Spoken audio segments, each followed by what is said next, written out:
Hello बच्चा party. क्या हाल चाल। आज हम डिस्कस करने वाले हैं एनसीईआरटी एक्सरसाइज ग्रेविटेशन है चैप्टर हमारा। क्वेश्चन नंबर 1 से एक्सरसाइज कंप्लीट होगी। ये कह रहा है you can shield a charge from electrical forces by putting it inside a hollow conductor. Can you shield a body from gravitational influence of nearby matter by putting it inside a hollow sphere. तो इसका answer मिलेगा no, it can't be done. ठीक है, ये क्यों नहीं हो सकता। इसके पीछे का रीजन ये है कि बेटा जब हम बात करेंगे हमारे पास इनसाइड द फील्ड, अगर हम बात करते हैं, देखो अगर हमारे पास है कोई चार्ज कंडक्टर, उसके अंदर इलेक्ट्रिक फील्ड हमारा जीरो हो जाएगा। अब जो हमारे पास ग्रेविटेशनल फील्ड है वो डिपेंड करेगा बॉडी की सर बॉडी पर।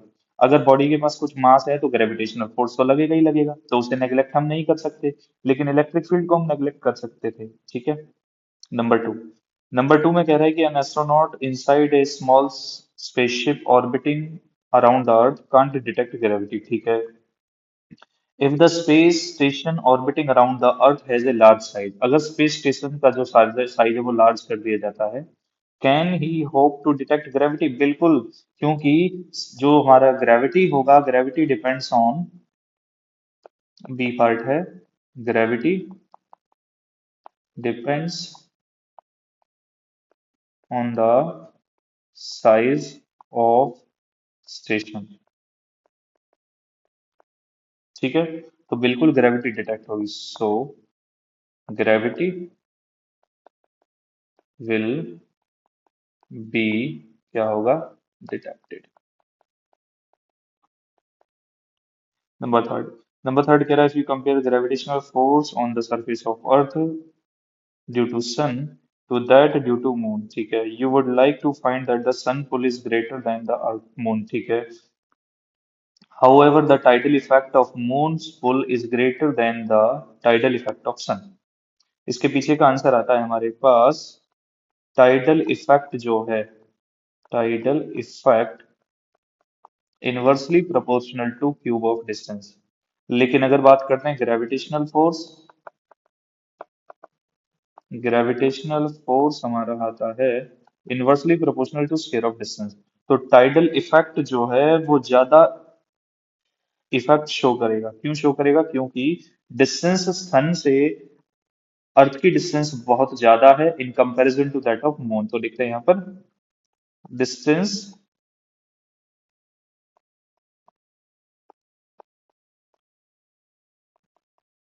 Between sun and earth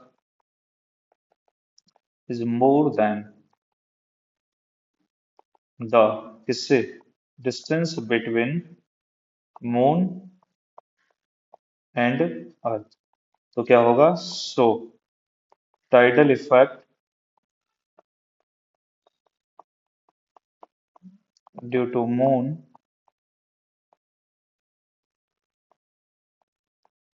will be more effective. ठीक है, चलिए पहला question complete. Choose correct alternative. कह रहा है acceleration due to gravity increase और decrease with height with increasing in altitude. जैसे जैसे हाइट बढ़ेगी, देखो acceleration फॉर्मूला क्या था, acceleration due to gravity g into R by R plus H का होल स्क्वायर। मीन्स हम लिखते हैं g इनवर्सली प्रोपोर्शनल था हमारे किसके, आर स्क्वायर के। तो जैसे जैसे अर्थ के सरफेस से ऊपर जाते हैं, जैसे जैसे हाइट इंक्रीज करेगी तो रिजल्ट क्या करेगा, डिक्रीज करेगा। तो पहला जो आंसर हमारा बना ये कहेगा decrease, option B. acceleration due to gravity increase और decrease with the increasing depth. जैसे जैसे अर्थ के सरफेस से नीचे हम मूव करते हैं, ठीक है, अर्थ के सरफेस से जैसे जैसे नीचे आते हैं, तो acceleration ड्यू टू ग्रेविटी का फॉर्मूला था G=GD=1 - d/r। तो ये बता रहा है कि अर्थ के सरफेस से जैसे जैसे हम नीचे जाएंगे, acceleration ड्यू टू ग्रेविटी भी क्या करेगा, डिक्रीज करेगा। Question number third, acceleration due to gravity is independent on the mass of earth और मास ऑफ बॉडी।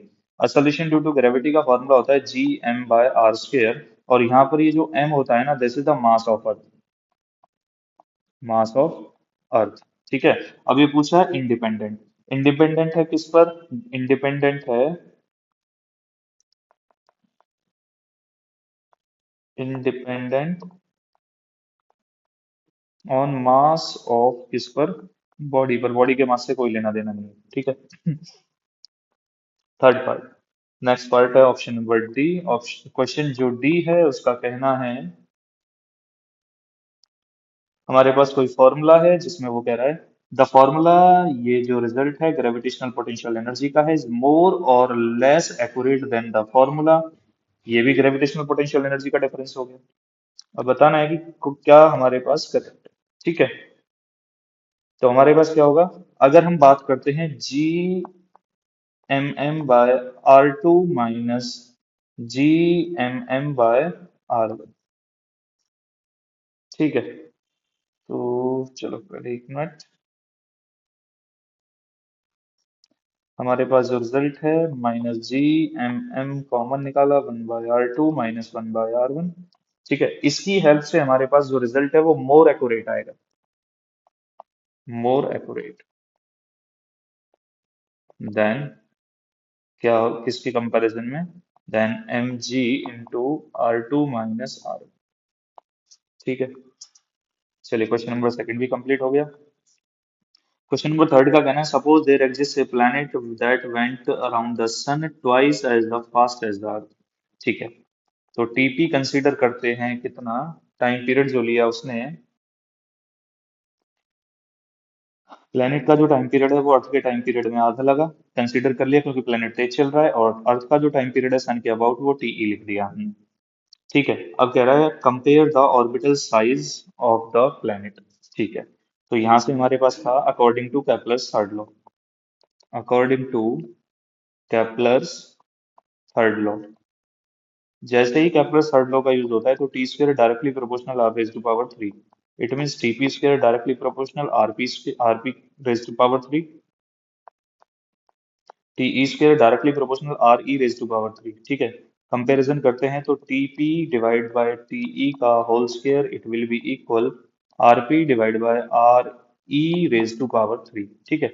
अगर इसमें हम बात करते हैं तो आर ई जो है radius of sun, radius of earth orbit around the sun that is हमारे पास गिवन होती है one astronomical unit.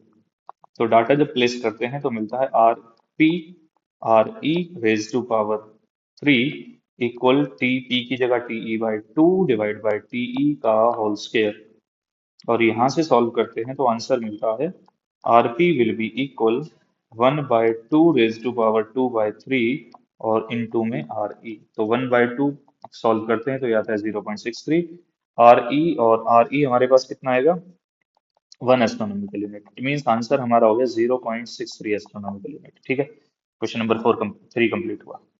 Question number four कह रहा है Io one of the satellite of the Jupiter, ठीक है। जुपिटर की सैटेलाइट है तो T I square directly proportional होगा आर आई क्यूब, ऐसे ही T E square directly proportional होगा आर ई क्यूब, ठीक है।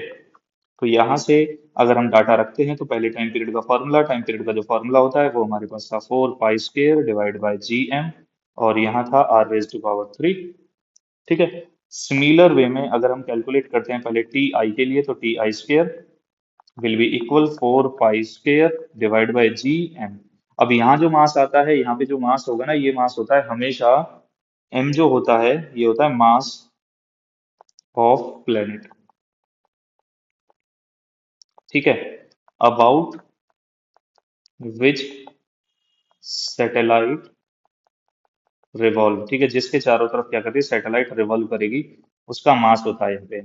तो यहाँ जो टी आई है, आई ओ जो है जुपिटर के चारों तरफ घूम रहा है तो इसलिए जुपिटर का मास लिया हमने यहाँ पे। ऐसे ही टी ई अर्थ के लिए टाइम पीरियड लेते हैं तो T E square equal four pi square, और ये किसके चारों तरफ घूम रहा, अर्थ किसके चारों तरफ घूमती है, अर्थ घूम रही है सन के चारों तरफ, तो लिख दिया M S R E raise to power three, ठीक है।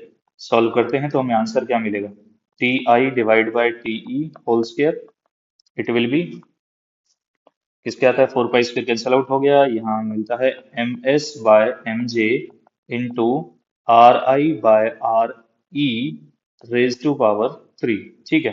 तो सॉल्व करने पर M S by M J will be equal TE. TE कितना है? टीई को हम रख देते हैं, टीई की वैल्यू हमारे पास है 1.769, और टी आई था 1.769, और टीई हमारे पास होगा 365 days whole square into R I मतलब आई ओ जो प्लान ऑर्बिट उसकी कितनी है? 4.22 10⁸ डिवाइड बाय, और यहाँ से जो रिजल्ट हमारे पास है यहाँ पे कौन आएगा, डिवाइड बाय अर्थ की ऑर्बिट कितनी है?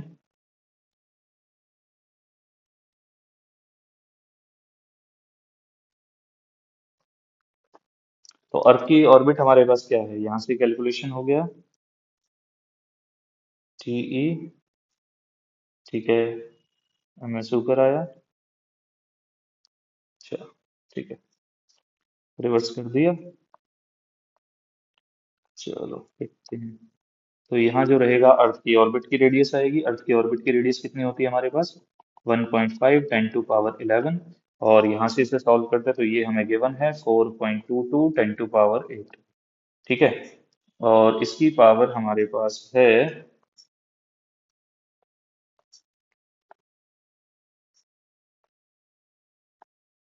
और इसकी पावर है 3। यहाँ से सॉल्व करने के बाद MS/MJ, this result will be equal after calculation, जो रिजल्ट है हमारे पास वो आता है अप्रोक्सीमेट इक्वल 1045, ठीक है। तो यहाँ से इसे लिखा जा सकता है MS approximate equal 1000 times of MJ, जो हमसे पूछा गया था प्रूफ करने के लिए, ठीक है। चलिए अगला क्वेश्चन, क्वेश्चन नंबर 5 का कहना है, let us assume our galaxy consist of, इतना स्टार्स हमारी गैलेक्सी के अंदर है, मतलब नंबर ऑफ स्टार्स हमें गिवन है n, कितने हैं? 2.5 10⁻11, ठीक है। कह रहा है एक का मास जो है सोलर मास है, सोलर मास मतलब सन का मास होता है, तो 2 × 10⁻30 किलोग्राम हो गया सन का मास। तो टोटल मास ऑफ गैलेक्सी कितना आया? टोटल मास ऑफ गैलेक्सी आ गया n × ms, it means multiply करते हैं तो 2.5 × 2 10⁻41, आंसर आता है 5 × 10⁻41 kilogram, that is the mass of Galaxy. अब ये कह रहा है अगर कोई स्टार है जो 50,000 लाइट ईयर दूर है गैलेक्टिक सेंटर से, मतलब ऑर्बिट की जो रेडियस है वो हमारे पास है 50,000 लाइट ईयर, मतलब 50,000 लिख दिया, लाइट ईयर 19.46 10⁻16 मीटर होता है। अच्छा ठीक है, नहीं 16 नहीं होता, ये होता है 10⁻15 मीटर, ठीक है। जब ये 10⁻15 मीटर हमारे पास अवेलेबल है तो हमारा आंसर क्या मिलेगा, आप देखते हैं क्या आंसर आता है। गैलेक्टिक सेंटर से हमें कैलकुलेट करना है क्या, how long it will take, time period निकालना है। तो टाइम पीरियड का फॉर्मूला क्या था, T² equal 4 pi square divide by G m r⁻³ formula ये है हमारे पास। तो T² will be equal 4 as it is into pi 3.14 का स्क्वायर, जी 6.67 10⁻−11, उसके बाद है एम, एम हमारे पास है मास, मास कितना है हमारे पास 5 × 10⁻41, ठीक है। इंटू क्या है, इंटू हमारे पास है उसकी रेडियस, ऑर्बिटल रेडियस कितनी आया है, ऑर्बिटल रेडियस है 5 × 9.46 1 2 3 4 10⁻19, और 10⁻19 की पावर है 3, ठीक है। तो सॉल्व करने के बाद आंसर हमें जो मिलता है that is approx equal t will be equal 3.55 into 10 to power 8 years, ठीक है। ये फाइनल आंसर हमारे सामने। क्वेश्चन कह रहा है choose the correct alternative, correct alternative बताना है। If the zero potential energy is at infinity, ठीक है, total energy of the orbiting satellite is negative of kinetic energy और पोटेंशियल एनर्जी। सबसे पहले हमारे पास बेटा जो टोटल एनर्जी का फॉर्मूला होता है, टोटल एनर्जी का फॉर्मूला था -1/2 G⁻M⁻r, और अगर हम काइनेटिक एनर्जी के बारे में बात करते हैं तो ये था 1/2 G⁻M⁻r, ठीक है। और अगर हम यहाँ पे पोटेंशियल एनर्जी के बारे में बात करेंगे तो पोटेंशियल एनर्जी का जो फॉर्मूला था, पोटेंशियल एनर्जी का फॉर्मूला था G m m/r माइनस के साथ, ठीक है। अब इसने पूछा है कि total energy is negative of kinetic energy. तो देखो अगर हम टोटल एनर्जी को टोटल एनर्जी का नेगेटिव लेते हैं तो नेगेटिव ऑफ टोटल एनर्जी बराबर क्या आता है? 1/2 Gmm/r, दैट इज इक्वल किसके है? Kinetic energy. पहला ऑप्शन कंफर्म हो गया। दूसरा, दूसरे पार्ट में कह रहा है, तो यहाँ पे क्या है? Total energy is negative of kinetic energy, ठीक है। कह रहा है the energy required to launch an orbiting satellite out of gravitational influence is more और less than the energy required to project a stationary object at the same height, ठीक है। Imagine किया यहाँ पर, ये है सैटेलाइट की ऑर्बिट और ये हमारे पास है अर्थ, ये हो गई अर्थ, ठीक है। अब यहाँ से इसके पास कुछ हाइट है और ये हाइट है h। सैटेलाइट के पास यहाँ कुछ एनर्जी होगी जब वो ऑर्बिट में होगी, तो जिसकी वैल्यू है Gmm/2r विद माइनस। कोई सैटेलाइट है जो, या फिर कोई बॉडी है जो किसी हाइट पर रखी है, और ये हाइट यहाँ है, जिसकी जो हाइट की वजह से एनर्जी आती है पोटेंशियल एनर्जी, जिसकी वैल्यू ये होगी, ठीक है। अब वो कह रहा है कौन से केस में ज्यादा एनर्जी चाहिए। तो कौन से केस में ज्यादा एनर्जी चाहिए, अगर हम इस एनर्जी को कैलकुलेट करते हैं पहले यहाँ से, यहाँ अगर इसे फील्ड से बाहर निकालना है, P और Q, फील्ड से बाहर निकालना है, तो टोटल एनर्जी एट P बराबर होना चाहिए किसके? Total energy at infinity. Infinity पर जाने के बाद एनर्जी जीरो, और यहाँ से जो एनर्जी हम प्रोवाइड कर रहे हैं वो हो गया E minus Gmm/2r। It means energy E is equal to Gmm/2r, ये आता है। और अगर इस केस में निकालते हैं तो total energy at Q equal होगा total energy at infinity. Solve करते हैं तो E, चलो E1 लिख दिया, इसे E2 लिख देते हैं। E2 plus Gmm/r with minus that is equal 0, और E2 की वैल्यू आ रही है किसके इक्वल? Gmm/r। तो यहाँ से हमें पता चल रहा है कौन ग्रेटर है। तो हमारे पास है E1 लेस देन होगा E2, तो इसका आंसर मिलेगा हमें लेस, ठीक है। Question number 7, does the escape speed of a body depends on, चलो पहले एस्केप स्पीड का फॉर्मूला क्या होता है? एस्केप स्पीड का फॉर्मूला था G M/r²। Depends on mass of body, क्या मास ऑफ बॉडी है? नहीं, no. Depends on location from where it is projected, location के साथ भी कोई लेना देना इसका नहीं होता, ठीक है। नंबर ऑप्शन सी कह रहा है द डायरेक्शन, डायरेक्शन का कोई रोल नहीं है यहाँ पे, मतलब ये भी क्या आया? नो। अब आता है D, height of the location from the body is launched. अब देखो ये जो आर है ना, that is distance, basically R is the distance from the centre to the point from where the height, या फिर ऑब्जेक्ट कोई भी है जो सेट हम लॉन्च कर रहे हैं, तो ये क्या है? आर, यानी हाइट के डिपेंडेंसी आ गई, तो यस ये डिपेंड करेगा। Question number 8. A comet orbit the sun in highly elliptical. Does the comet have constant linear speed? कौन कॉमेट की स्पीड लीनियर होगी? बिल्कुल नहीं। कॉमेट की जो स्पीड है वो हमारे पास लीनियर स्पीड जो है कांस्टेंट नहीं होगी, ठीक है। तो पहले पार्ट का आंसर हमें मिल गया, पहले ऑप्शन का आंसर नो। दूसरा ऑप्शन कह रहा है बी, बी कह रहा है एंगुलर स्पीड। देखो v equal omega into R होता है, तो यहाँ से अगर हम निकालते हैं ओमेगा विल बी v/r। अब v वेरिएबल है तो क्या हुआ? दिस इंप्लाइज ओमेगा क्या करेगा? ये भी कांस्टेंट नहीं होगा, नॉट कांस्टेंट, नॉट कांस्टेंट, ठीक है। ऑप्शन सी, ऑप्शन सी देखते हैं। ऑप्शन सी कह रहा है एंगुलर मोमेंटम। एंगुलर मोमेंटम, कोई भी प्लेनेट है और कोई, या फिर कोई भी एक सेलेस्टियल ऑब्जेक्ट दूसरी सेलेस्टियल ऑब्जेक्ट के चारों तरफ घूम रही है, तो Kepler second law of motion के हिसाब से हमें पता चला था एरियल वेलोसिटी कांस्टेंट होती है एज dA/dt इक्वल क्या होता है? कांस्टेंट। और हमारे पास dA/dt जो होता है that is equal L/2m। It means L will क्या रहेगा? Also be constant. तो जो L है वो क्या रहेगा? कांस्टेंट रहेगा, यानी एंगुलर मोमेंटम हमारे पास क्या रहेगी? कांस्टेंट रहेगी। आगे वो कह रहा है काइनेटिक एनर्जी, जब सैटेलाइट कंटिन्यू चल रहा है, मोशन में होगा, तो काइनेटिक एनर्जी कांस्टेंट नहीं रहेगी, इट विल वेरिएबल। वेरिएबल क्यों होगी? क्योंकि काइनेटिक एनर्जी जो है वो क्या थी? हाफ mv² प्लस एनर्जी, या फिर मैं कहूंगा काइनेटिक एनर्जी जो थी वो थी 1/2 mv² इक्वल के, सॉरी नॉट के, Gm1m2/r²। तो जैसे जैसे ऑर्बिट चेंज होगा काइनेटिक एनर्जी वेरी करेगी।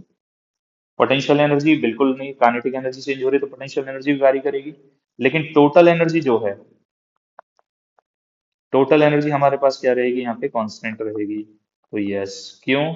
क्योंकि टोटल एनर्जी जो होती है that is equal kinetic energy plus potential energy. ठीक है, जब काइनेटिक एनर्जी सेम नहीं है, पोटेंशियल एनर्जी सेम नहीं है, लेकिन इन दोनों का जो सम है वो कंटिन्यू सेम चलता रहेगा। ठीक है, क्या होगा, काइनेटिक एनर्जी पोटेंशियल में ट्रांसफर होता रहेगा, पोटेंशियल एनर्जी काइनेटिक में ट्रांसफर होता रहेगा, जिससे this sum will always remains constant. कह रहा है which of the following symptoms is likely to afflict an astronaut in the space. जैसे ही कोई एस्ट्रोनॉट स्पेस में जाता है तो उसको कौन कौन से सिम्टम्स मिलते हैं। ठीक है, तो सबसे पहले जब एस्ट्रोनॉट स्पेस के अंदर होगा तो उसका जो फेस है वो स्वेलन होगा, स्वेलन फेस होगा। और उसके सिम्टम्स कौन से होंगे, उसके उसको हेडेक प्रॉब्लम होगी, और उसको क्या होगा, ओरिएंटेशनल प्रॉब्लम। ओरिएंटेशन प्रॉब्लम मतलब चक्कर आना। क्वेश्चन नंबर 10 ने कहा in the following exercise choose the correct option. बताना है, और इनमें से कह रहा है give once the gravitational intensity at the centre of a hemispherical shell of uniform mass density has direction. ठीक है, अब ये जो एरो दिखाना है, एरो दिखा रहा है ना, ये डायरेक्शन हमें दिखा रहा है। अब कह रहा है ऑप्शन हमें दिख रहा है यहाँ पर, ये पॉइंट ये है सी। ठीक है, अब यहाँ हमें दिख रहा है कि इसमें से चारों में से बताना है कि कौन सा ऑप्शन जो है इलेक्ट्रिक ग्रेविटेशनल फील्ड दिखा रहा है। बेटा हमारे पास ग्रेविटेशनल फील्ड जो है ना, अगर हम बात करते हैं कंप्लीट स्फेरिकल सेल, तो कंप्लीट स्फेरिकल सेल के लिए ग्रेविटेशनल फील्ड क्या होता है हमारा, कंप्लीट स्फेरिकल सेल के सेंटर पर जो ग्रेविटेशनल फील्ड होगा वो जीरो होगा। क्यों? क्योंकि ये अपनी तरफ खींच रहा है, ये अपनी तरफ खींच रहा है, इक्वल अपोजिट डायरेक्शन हो जाती है, जिस वजह से रिजल्ट जो है हमारा नेट फील्ड जीरो आता है। ठीक है, तो अगर इनमें से कोई भी एक हिस्सा हटा दिया जाए, मान लो सपोज करो हमने कुछ हिस्सा रिमूव कर दिया, और वो जो हिस्सा रिमूव है वो ये है, सेमी सर्कल है, हेमिस्फीयर। तो इसमें क्या होगा, इसमें हम देख रहे हैं कि ये हिस्सा और ये हिस्सा तो इक्वल कैंसिल आउट हो गया, लेकिन ये हिस्सा एग्जिस्ट करेगा। इट मीन्स ऑप्शन सी हमारा आंसर होगा यहाँ पे, ऑप्शन नंबर सी। ठीक है, ऑप्शन नंबर,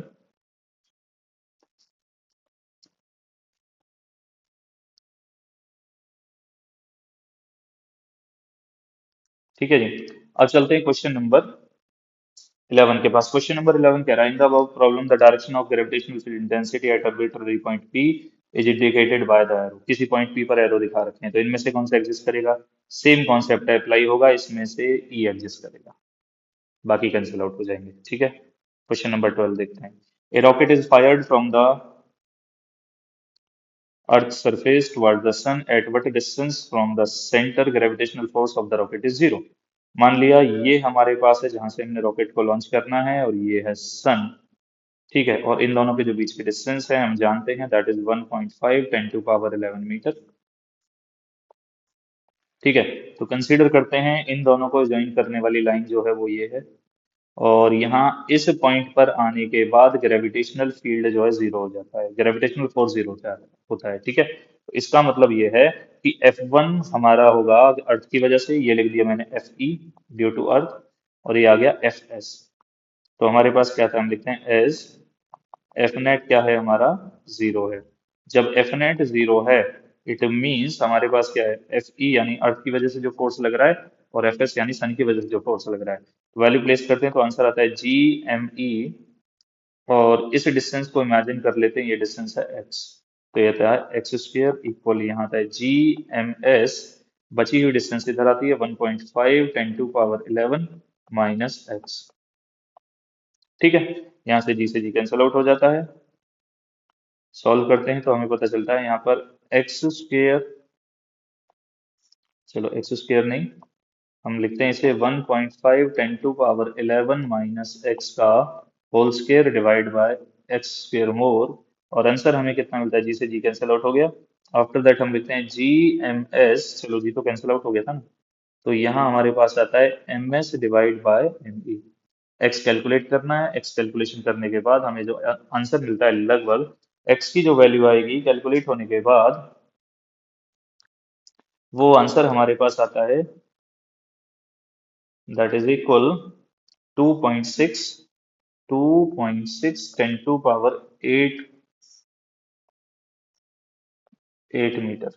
इतने डिस्टेंस आने के बाद जो ग्रेविटेशनल फोर्स है वो जीरो हो जाएगा। ठीक है, आगे देखो जी। how will you weigh the sun that is estimate its mass, ठीक है, the mean orbital radius of earth इतना है, ठीक है। सन का मास निकालना है। हमें पता है सन की जो सन के अबाउट अर्थ का टाइम पीरियड है वो है 365 डेज,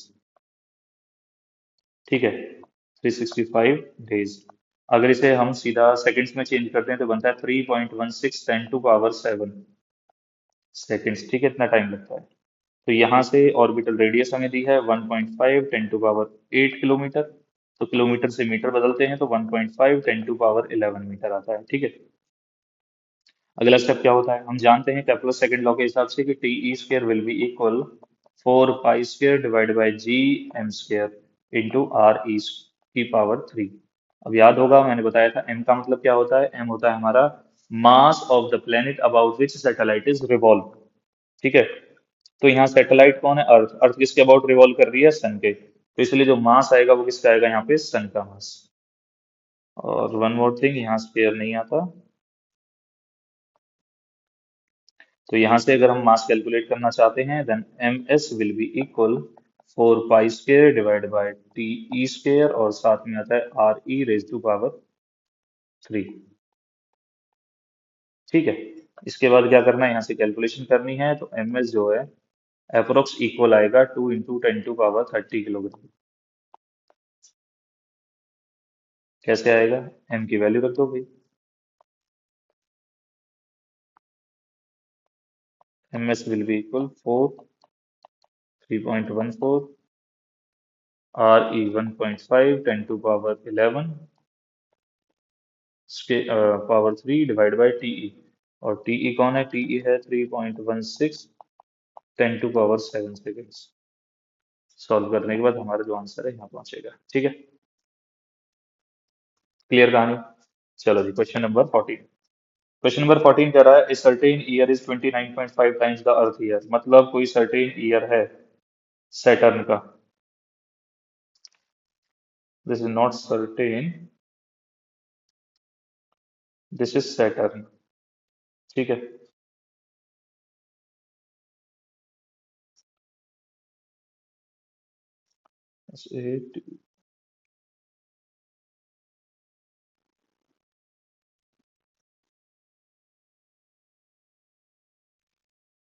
सैटर्न ईयर है, ठीक है जी।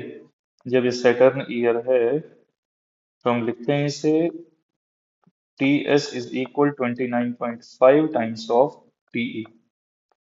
टीई हम जानते हैं 1 ईयर होगा, ठीक है, कोई दिक्कत नहीं है। कह रहा है how far from the sun Saturn, ठीक है। पूछ रहा है कि सन से सैटर्न कितनी दूर है। इट मीन्स सीधा रास्ता वही, T E square directly proportional R E raise to power 3, T S square directly proportional R S raise to power 3। तो कैलकुलेट करते हैं। तो यहाँ हम लिखते हैं T S square divide by T E square equal R S by R E raise to power 3, ठीक है। तो यहाँ से सॉल्व करते हैं। तो टी एस कितना बोला है, टी एस है 29.5 times of TE divide by TE का स्क्वायर इक्वल यहाँ आता है R S by R E power 3, ठीक है। तो हम लिखते हैं इसे R S will be equal 29.5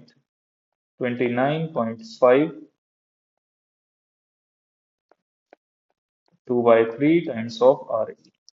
और यहाँ से आंसर जो हमारे पास आता है कैलकुलेट करना, पहले 29.3 को सॉल्व करना है। 29.5 जैसे ही सॉल्व होता है आंसर हमें मिलेगा approx 9.55 into RE. It means RS will be 9.55 1.5 10 to power 8 kilometre, ठीक है। तो फाइनली आंसर हमें कितना मिलता है, ये आता है 14.32 इंटू 10⁻8 किलोमीटर, ठीक है जी। Question complete. Question number 15।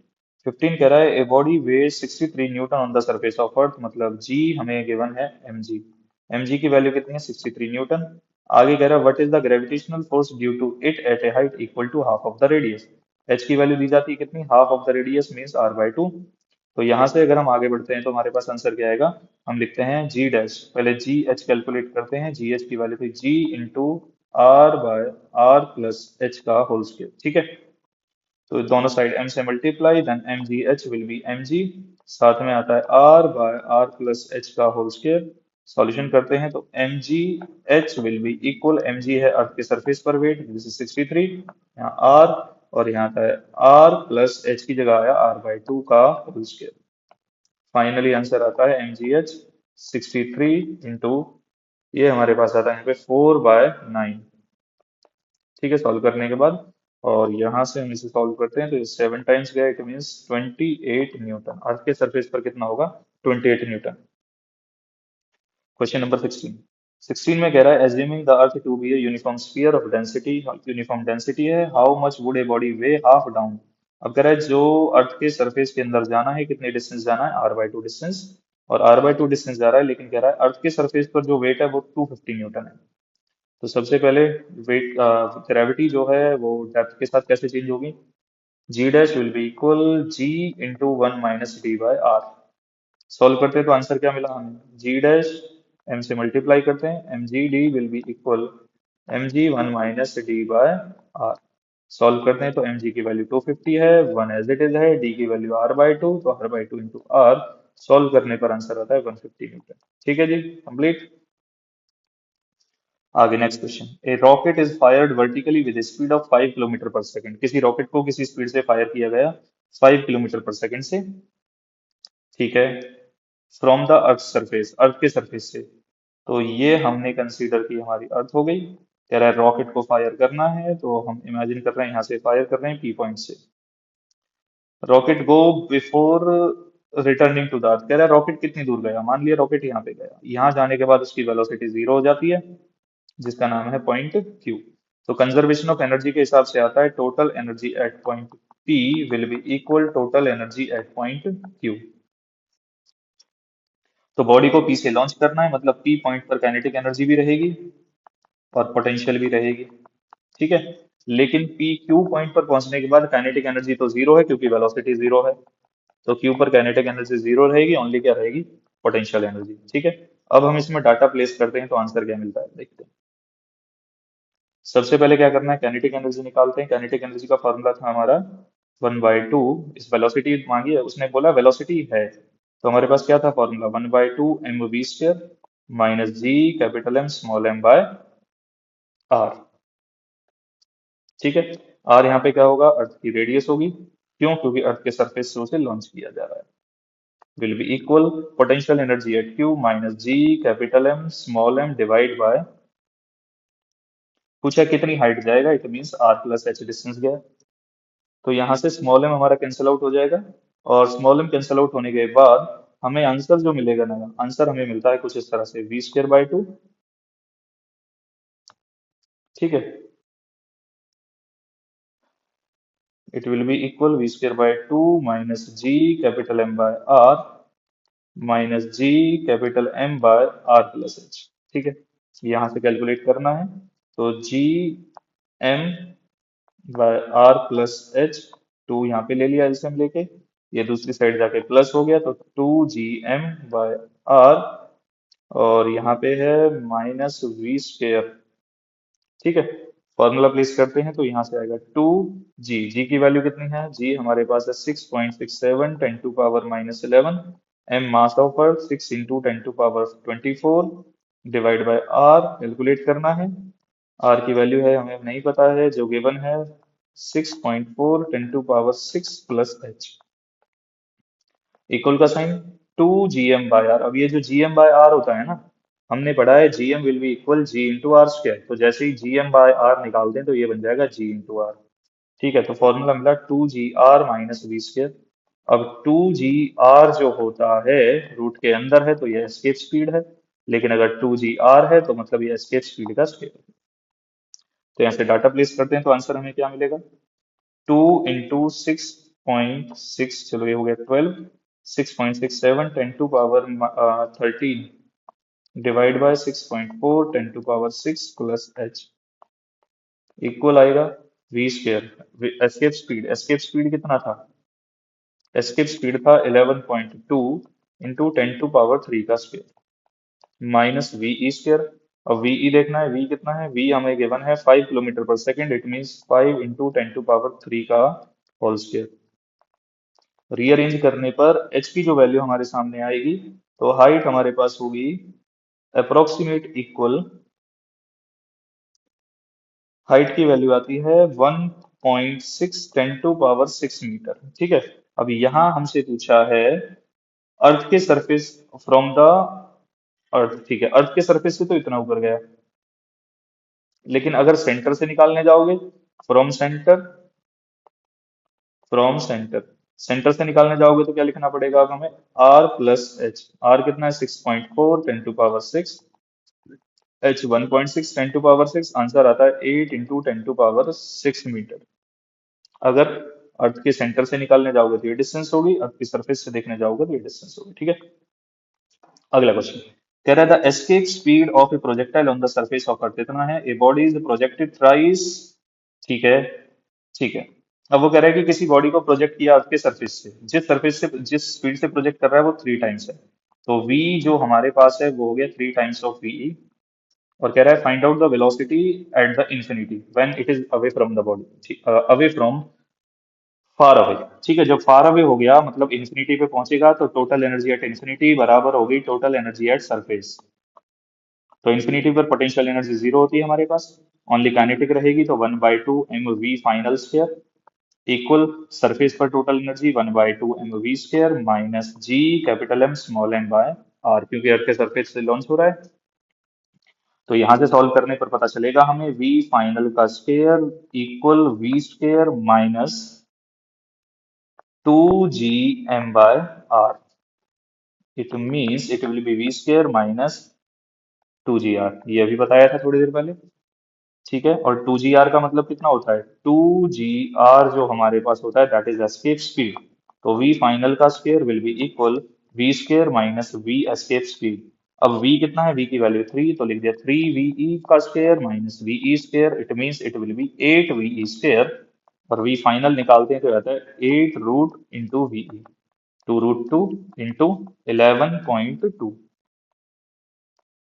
11.2 kilometre पर सेकेंड। ठीक है, और अगर आप इसे कैलकुलेट करते हैं तो फाइनल आंसर हमारे पास आता है इसका 31.68 किलोमीटर पर सेकेंड। ठीक है, क्वेश्चन नंबर 18 कंप्लीट। चलते क्वेश्चन नंबर 19 के पास। क्वेश्चन नंबर 19 कह रहा है कि एक सैटेलाइट है, ऑर्बिट कर रहा है किसी हाइट पर, इस हाइट पर वो है। ठीक है, how much energy must be expended to the rocket satellite, to rocket the satellite out of the field. भाई जैसे ही फील्ड से निकालना है मतलब इन्फिनिटी पर भेजना है, तो टोटल एनर्जी एट इन्फिनिटी बराबर होगा कहाँ, total energy at surface satellite की। ठीक है, टोटल एनर्जी ऑफ सैटेलाइट। तो सैटेलाइट की टोटल एनर्जी क्या है, हमने कैलकुलेशन कर रखा है, ई एनर्जी उसे प्रोवाइड की, लेकिन ऑर्बिट में था तो उसके पास ऑलरेडी कुछ एनर्जी होती है, जो ये थी टोटल एनर्जी हमारे पास। This must be equal 0। तो ई विल बी इक्वल आता है G capital M small M by 2r। ठीक है, अब जी कितना है, 6.67 × 10⁻⁻11। कैपिटल एम मतलब मास ऑफ अर्थ हो गया हमारा, 6 × 10⁻24। स्मॉल एम मतलब mass of satellite that is equal to 200 divide by 2। और यहाँ आएगा आर प्लस एच। आर कितना है, आर जो होगा हमारे पास ये कितना होगा, आर प्लस एच। ठीक है, आर जो है हमारे पास रेडियस सैटेलाइट है, तो आर हम लिखते हैं यहाँ पर 6.4 × 10⁻⁶ प्लस में 400 इंटू 10⁻3। ठीक है, चलो इसे किलोमीटर में से नहीं मीटर्स में ही रहने देते हैं, 6.4 ना लिख के इसे सेम वैल्यू में ट्रांसफर करते हैं। तो हमारे पास आंसर ये आता है 6400 इंटू 10⁻3। अब आंसर सही है। ठीक है, और यहाँ से कैलकुलेट करने के बाद टोटल जो हमें फाइनल आंसर मिलता है, तो फाइनल आंसर हमारे पास आता है लगभग अप्रोक्स इक्वल 5.9 इंटू 10⁻9। ठीक है, कैलकुलेट करने के बाद ये आंसर होगा। Okay, clear. चलिए क्वेश्चन नंबर 20। 20 कह रहा है दो स्टार हैं, एक का मास सोलर, दोनों में से हर किसी का मास जो है 1 सोलर मास के बराबर है, approaching each other for head on collision. ठीक है, when they are at a distance of, मान लिया एक स्टार यहाँ है एक स्टार यहाँ है। ठीक है, और ये दोनों क्या है, कुछ डिस्टेंस पर हैं, और वो डिस्टेंस कितनी है, 10⁻9 किलोमीटर, इट मीन 10⁻12 मीटर हो गया। कह रहा है यहाँ इनकी जो स्पीड है वो नेग्लेजिबल है, इनिशियल स्पीड इनकी नेग्लेजिबल है। कह रहा है what is the speed which with which they will collide. और जैसे ही ये कोलाइड करते हैं तो कोलाइड करने के बाद कहानी जो है कुछ ऐसी दिखती है हमें। ठीक है, कोलाइड कर दिया तो एक का सेंटर यहाँ हो गया, दूसरे का सेंटर हमारे पास यहाँ हो गया, और इनके सेंटर टू सेंटर जो डिस्टेंस हो गई वो हो गई 2r। ये वैल्यू है स्मॉल r। कह रहा है वेलोसिटी बतानी है जब ये कोलाइड कर रहे हैं, तो हमारे पास क्या होगा, जितनी टोटल एनर्जी केस नंबर 1 में होगी उतनी टोटल एनर्जी केस नंबर 2 में होगी। तो लिख देते हैं टोटल एनर्जी केस नंबर 1 की, टोटल एनर्जी केस नंबर 2 की। तो केस नंबर 1 में ओनली पोटेंशियल एनर्जी होगी, काइनेटिक एनर्जी नहीं होगी। क्यों? क्योंकि वेलोसिटी दोनों की जीरो है इनिशियली। तो पोटेंशियल एनर्जी क्या होगी, minus G M square divide by R. ठीक है, इट विल बी इक्वल, यहाँ पे क्या काइनेटिक एनर्जी भी होगी और केस नंबर 2 में काइनेटिक भी होगी। तो काइनेटिक दोनों के लिए लेना है 1/2 mv² प्लस 1/2 mv²। उसके बाद आती है बारी पोटेंशियल की। तो दोनों के बीच की जो डिस्टेंस बच रही है वो डिस्टेंस है 2r, तो यहाँ लिख दिया हमने 2r। ठीक है, यहाँ से रिजल्ट हमें मिलेगा क्या, minus G M square divide by R equal twice, नहीं सॉरी ट्वाइस नहीं आएगा, इन दोनों को ऐड करोगे तो ये बन गया only mv² minus G M square by 2r। ठीक है, यहाँ से कैलकुलेशन करते हैं, तो v² equal G M divide by 2r minus G M by R. ये डाटा सॉल्व करना है, वैल्यू रखते हैं। तो यहाँ से चलो m तो हमारा कैंसिल आउट हो गया था, m कैंसिल आउट हो गया था तो m को हटा देते हैं। ठीक है, m हटाने के बाद जो हमारे पास आंसर मिलता है यहाँ से वो कितना आएगा, वो वैल्यू आती है लगभग v², चलो v equal root over G M divide by 2r minus G M by R. इतना हो गया। इसके बाद क्या करना है, जो v की फाइनल वैल्यू होती है, v का फाइनल रिजल्ट हमारे पास आता है कैलकुलेट करने के बाद, डाटा प्लेस करना है सारा। g की जगह 6.67 10⁻11 इंटू एम। एम कितना है सैटेलाइट का, सोलर मास है 2 इंटू 10⁻30, ये रूट के अंदर 1/2r, 2 as it is into R. R कितना है इन दोनों के, रेडियस, कितनी है 10⁻4 किलोमीटर, मतलब 10⁻6 हो गया, सॉरी नॉट 10⁻6, 10⁻7। ठीक है, माइनस 1 डिवाइड बाय आर, और आर हमारे पास है, दोनों के बीच की डिस्टेंस कितनी है इनिशियली 10⁻12। तो यहाँ से सॉल्व करना है, और v will be equal, calculate करने के बाद हमारे पास जो आंसर आता है वो आता है लगभग 2.6 इंटू 10⁻6 मीटर पर सेकेंड। ठीक है, क्लियर कहानी। चलिए अगला क्वेश्चन देखते हैं।